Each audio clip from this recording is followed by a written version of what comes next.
Okay, hello everyone. Thanks for dropping by. Hope you're all well. Okay, so what am I doing? Well, obviously I'm in the shed again, and right. So let me show you.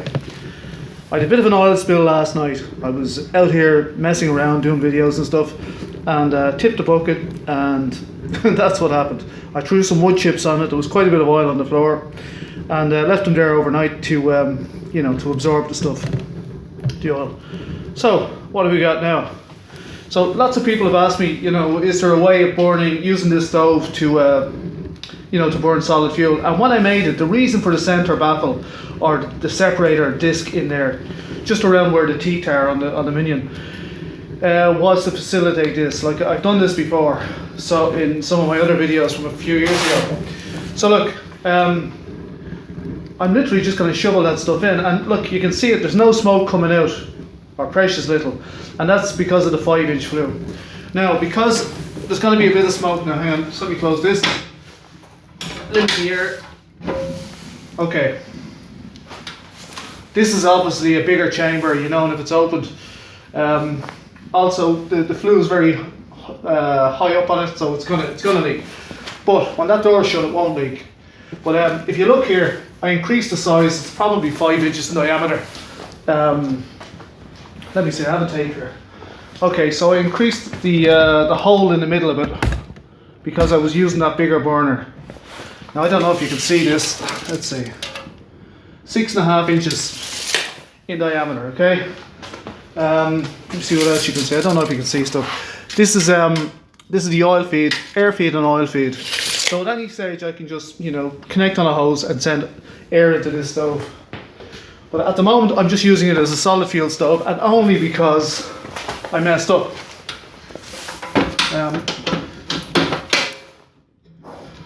Okay, and there's my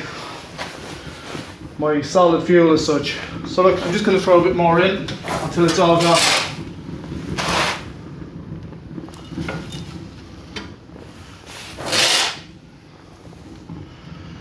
Now I know I could do a better job on it. I know I could put a grate in there and whatever, allow air up under it and whatever.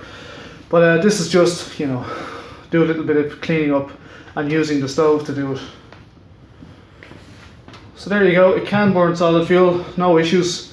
Door is open. Smoke wants to go up through the 6-inch hole or 6.5-inch hole in the separator plate, and it would be no problem, no issue whatsoever to actually down here put a grate, put some, I don't know, whatever you'd want to put on it, coal, wood, whatever you want to burn, and that's it. It would work and throw out heat as a byproduct. Well, for me, this is literally just to get rid of all the stuff on the floor.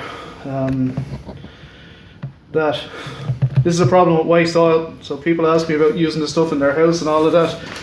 For starters, it can be extremely dangerous, and if something happens here, worst case scenario, I lose the shed. Concrete steel shed, it's not going to happen. But in a house situation, I mean, last night I was using this, and let me see, this bucket, the bottom bit of it was water. I was really struggling for a bit of oil, and anyway, so what happened was there was water in the bottom of the bucket after a fill. Well, not, after I put a few litres into it. What happened then was water came down the tube. The fire was lighting, and the oil just tins out and whoosh. It's as though you threw gasoline on the stove. So you really got to be careful. You got to be super careful with your oil and whatever. If anybody's messing around with this stuff, you could, as I said a few times, you could end up dead, or worse, you could kill someone else or hurt someone else. But you can see that's going well. The next plan with this guy is I want a slider that I can push up and down to block off holes. Like a tube or a cap that I can slide down and block off maybe 3 columns of holes. I want to be able to increase or decrease the air intake. Just again for experimentation. So if I've got them all open and I'm not getting heat out of it, or can't get enough of a roar, if I reduce it, there'll be more pressure in the remaining holes. Block off too many, then there's not enough air for the burn, so on. So anyway, it's adjustable. take me a few minutes to make one, and we'll get to see it later on. But there you go, solid fuel stove. Just on 1 chippings. It's going well. With a bit of oil in it for added value.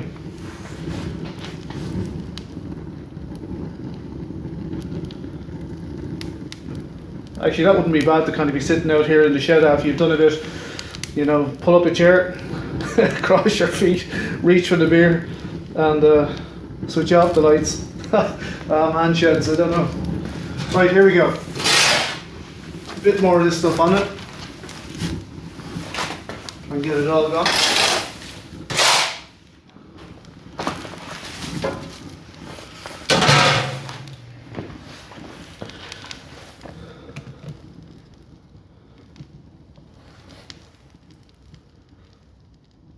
Yeah, so there's no airflow into this, so it's not the stove's fault. And as I said, I hadn't planned on lighting fires. This is just to get rid of this stuff. It'll burn. I've got to knock it up a bit though. Right, so I'm just going to fluff it up so the air can get between it.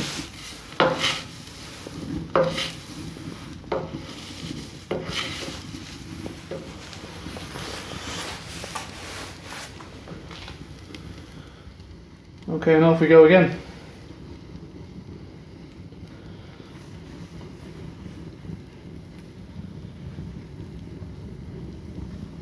I actually think I have a cast iron basket I can put into that. I'm just scanning around, I don't see it at the moment. But there you go, look. It's working well.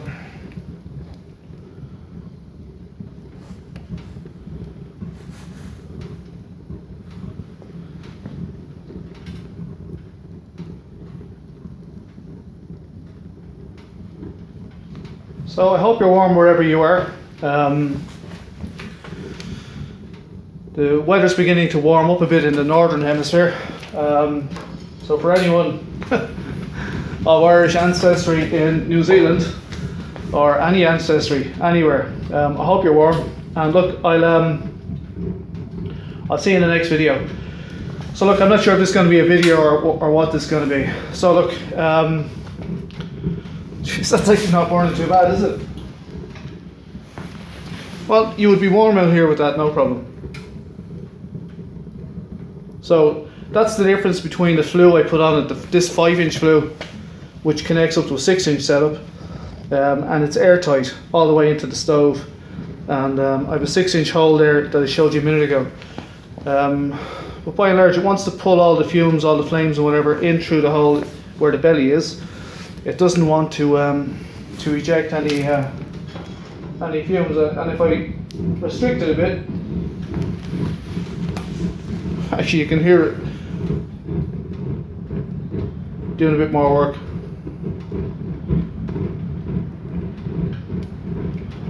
Well, it's raining here again in Ireland. No prizes there. But we're coming into spring now, it's getting a bit warmer.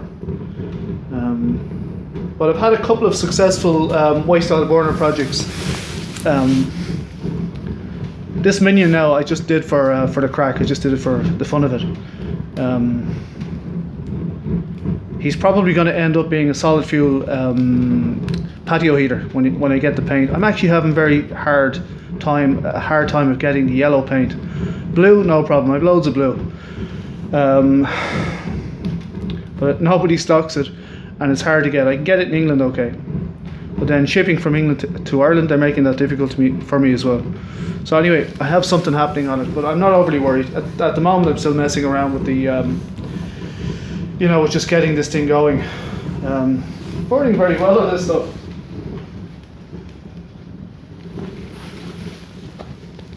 And as I said, it wants to stay within the stove. 99 point whatever percent of it does, at least, anyway. So when it burns off the top layer of stuff, you've got to fluff it up to get down to the next layer. That's kind of what happens with wood chips, or wood pellets rather. Whoa.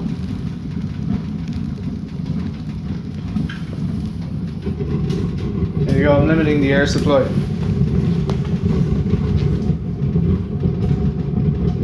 I'd normally run it like that there, but you know, for effect on the video and whatever, it looks better if it's open. I've just released a lot of fuel in the one go, and it's just, but a little kind of a regulator in the middle of his belly there wouldn't look bad. And if I was using it as a solid fuel stove, but I could just as easily put the regulator around the back. It doesn't have to be on the top. Okay, I've just made the unit. I said I was going to make a slider that would go down and block off these holes. The reason for it is I'm not sure at what point, you know, I've got too many holes or too few holes. Very easy way of finding out is I made a light steel, light gauge steel. I just folded this around the pipe, and the idea is I just slide it down and block off as many holes as I want. So in that configuration, you know, it leaves the bottom 2 rows intact. If I do that, I'm expecting that I can have you know, a higher blast rate, if you like. You know, that it'll be more under pressure than normal. With them all open, there's not an awful lot of roar. There is a bit of a roar, but not an awful lot. So this configuration, I can block them off or add them all, you know, up as far as 5 rows or 5 columns, whatever. But yeah, so it seems easy enough. This hole I drilled in the side of it. Remember that this is 6 inches high, and I drilled this in the side to allow my my oil feed comes in sideways. So I'll just show you that. So I'm not sure if you can still see smoke. I burnt off all the waste that was over on the floor there, and I've sprinkled on some powder trying to dry up the oil. So okay, here we've got the stove. Obviously it's dark. At the back left, I don't think you can see it. Okay, look. Here's a Makita light. I did a video on, might show it later. Okay, right, you can see that now, okay? Right, so we've got smoke. I'm not worried about it because I caused it. I just burnt off the waste oil chippings on the floor. Some shop waste I threw in there as well. So okay, look. This is the unit with the slider. Okay, and the hole, if you can see it, the hole here just slides over that, and that's it. Like, so there's no hardship installing this. That's it, it's in. That's my oil feed connected into it now as well. My air feed, if I want to make this a blower type, I'm already geared up for that. I'm already set up. So if at some stage I go, okay, I can't stop this thing smoking. Now, when I say smoke, it's very, very little, precious little, to none. And this may well cure it now, my little slider thing. So we'll see. I light it a bit later on when I get some more oil. And yeah, it looks good at the minute anyway. I'll give it a bit of a clean up the area, and we'll fire this up a bit later. I'm expecting some more oil a bit later on this evening. So okay, that's it. As usual, please like, comment, share, subscribe, and see you all in the next video. On we go. Good luck. Bye.